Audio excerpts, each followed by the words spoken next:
What up mga katroops? Nagbabalik SK TV Buhay Probinsya. So mayroon po akong maiksing video dito para sa inyo. Okay? So mga katroops, meron po akong nilutong ampalaya with egg. Okay? Ulam po natin to, di ba? Madalas nating inuulam, masarap po ito. So ito po ay sariling ulam talaga ni Bruno. Si Bruno po ay isang rescue puppy.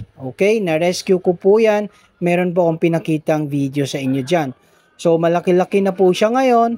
Napakaswerte ko po sa puppy na ito kasi kumakain po ng vegetable. Okay? Hindi lang fish, hindi lang karne. Kumakain din po ng prutas at gulay. So napaka blessings.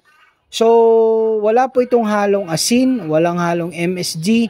Meron lang pong konting-konting mantika, as in konti lang. Okay? Kaya kung mapapansin nyo, parang dry lang siya. Tapos yung pagkaluto nito, as in, slightly half cook lang talaga siya.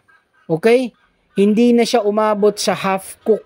Okay? Para maging crunchy at kainin ng ating mga alagang aso. Okay? Anyway, may mga alagang aso talaga na kahit turuan mo kumain ng vegetable, hindi talaga sila kumakain. Okay? So napakaswerte ko rito. Ito po si Bruno, magti 3 months old na po siya. Okay? Rescue pup.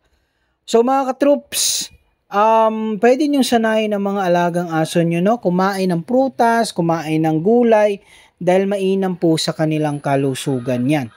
Okay? Then, may mga katanungan kayo mga katroops, mag-comment lang po kayo.